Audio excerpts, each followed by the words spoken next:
Hello everyone, welcome to CLAT Adda 24/7। My name is शिखापुरी और legal educator. और आज हम बात करने जा रहे हैं बहुत ही माइन्यूट सा क्वेश्चन, लेकिन अगर आपको ये नहीं पता, be if you are law student, अगर आप लॉ कर बैठे हैं या फिर आप करने की सोच रहे हैं, और इवन अगर आप लेमन भी हैं, ये वाली चीज़ आपको नहीं पता तो कहीं ना कहीं मुश्किल आ सकती है। क्योंकि अगर आप लॉ कर रहे हो, मान लीजिए, और आपको आपके पेरेंट्स ने बिठा लिया कि चलो बच्चा थोड़ी सी लॉ की जानकारी हमें दे दो, तो कई बार सेक्शन होता है, कई बार सब सेक्शन होता है, क्लॉज होता है, ये सब चीज़ें क्या है आप बताओ मुझे।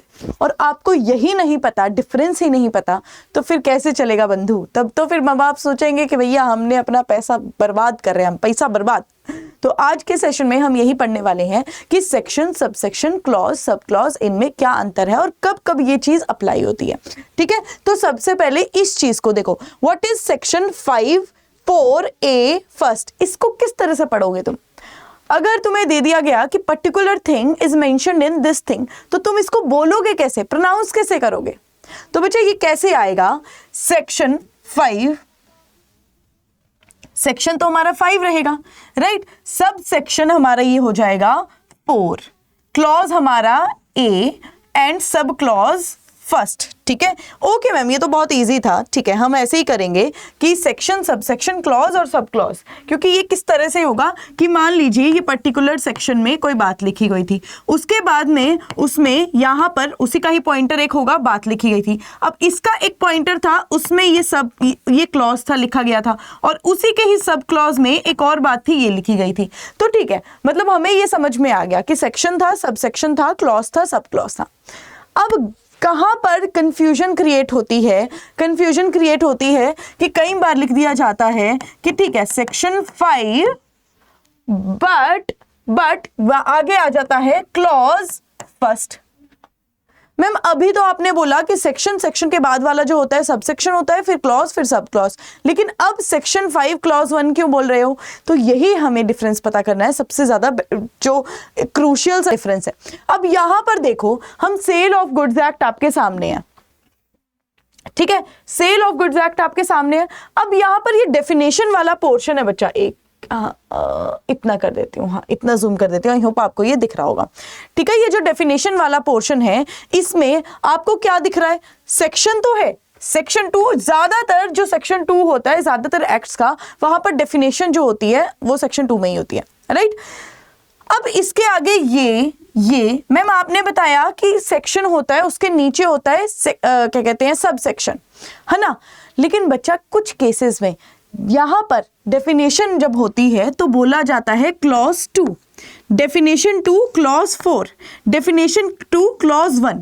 तो यहां पर क्लॉज क्यों आया? अब सिर्फ डेफिनेशन के ही पार्ट में नहीं बोल रही हूं, जो मैं आगे तुमको से समझाने वाली हूं ना, उसको ध्यान से सुनना।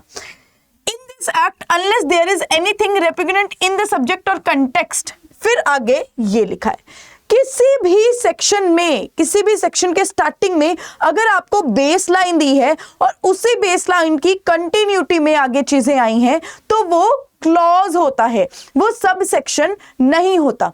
सब सेक्शन का मतलब होता है कि एक सेक्शन, उसके बाद दूसरी बात जो बोली गई है वो भी अलग बात है, लेकिन एक लाइन लिखी गई है, उसी के ही कॉन्टिन्यूटी में आगे बातें बोली गई हैं, तो वो क्या होगा? आपका क्लॉज होगा। तो यहां पर डेफिनेशन दिया था और ये बोला था in this act unless there is anything repugnant in the subject और कंटेक्स्ट, फिर आगे ये मार्क लगाए कि मेरी एक बेस लाइन है, उसके बाद में मैं आपको बातें बता रहा हूं। ठीक है, तो उसके बाद की फर्स्ट बात ये थी, तो ये क्या हो गया? क्लॉज हो गया। ओके मैम, इतना समझ में आ गया कि अगर बेस लाइन है तो उसके बाद तो ये चीज होगी। तो फिर अब ये भी बता दो कि किस केसेस में सब सेक्शन काउंट होगा, तो वो भी देखो। अब हमारे यहां पर क्या है, हम कॉन्ट्रैक्ट पढ़ रहे हैं। कॉन्ट्रैक्ट के 4th सेक्शन में बोला गया है sale and agreement to sell, contract of sale के, फॉर्मेशन ऑफ कॉन्ट्रैक्ट, कॉन्ट्रैक्ट ही नहीं, आई एम सो सॉरी, ये सेल ऑफ गुड्स एक्ट की बात मैं कर रही हूँ। अब सोगा में 4th जो सेक्शन है उसमें sale and agreement to sell की बात की गई है। तो अब देखो यहां पर क्या होगा, सेक्शन 4, लेकिन इस चीज को बोला जाएगा सब सेक्शन 2, सेक्शन 4 इसको बोला जाएगा सब सेक्शन 1, सेक्शन 4 इसको बोला जाएगा सब सेक्शन 3, और ये होगा सब सेक्शन 4। क्यों? क्योंकि यहां पर कोई भी बेस लाइन नहीं है। स्टार्टिंग में ही देख लो, क्या कोई बेस लाइन यहाँ पर लिखी है कि anything contained in this section, फिर उसके बाद में आगे बातें की है? नो, यहाँ पर सीधे ही फर्स्ट पॉइंटर से स्टार्ट हो गया है। तो सेक्शन ये और सब सेक्शन ये, मतलब सेक्शन ने अपनी बात बोल दी, अब सब सेक्शन बातें बता रहा है। तो पहली बात ये थी, दूसरी बात ये थी, तीसरी बात ये थी, चौथी बात ये थी। कनेक्टेड नहीं है कि पहले उससे ही सेक्शन के साथ कुछ कनेक्ट नहीं है, कोई बात उसने बेसलाइन नहीं बोली गई है। तो यही मेजरली डिफरेंस होता है सेक्शन का, सब सेक्शन का, क्लॉज का और सब क्लॉज का। सब क्लॉज तो क्लॉज के नीचे जो आएगा वो सब क्लॉज ही होगा, लेकिन पर्टिकुलरली कि कहां पर क्लॉज आना है और कहां पर सब सेक्शन आता है, बहुत बच्चों का ये क्वेश्चन था। इवन बहुत बच्चों ने मुझसे पूछा भी कि मैम इस तरह से मतलब ये क्या है, डिफरेंस है? क्योंकि देखो आप लोग लॉ पढ़ने जा रहे हो, ये चीजें आपके दिमाग में आएंगी, तो इनको, क्योंकि बेसिक से सवाल जो होते हैं इनको आपको सॉल्यूशन आना बहुत जरूरी है, ठीक है। तो बच्चा आज के सेशन में यही, आई होप आपको समझ में आ गया होगा कि ये वाला डिफरेंस क्या होता है। अब अगर आप प्रिपेयर कर रहे हैं क्लैट के लिए, क्लैट 2025 के लिए, तो हमारा फाउंडेशन बैच जो है वो आ चुका है, इसकी लाइव क्लासेस स्टार्ट हो गई हैं बच्चा। तो जितना लेट करोगे उतनी दिक्कत होगी, क्योंकि लाइव क्लासेस जो होती हैं वो भी अभी स्टार्ट हो गई हैं, नहीं तो बाद में आपको रिकॉर्डेड देखना पड़ेगा।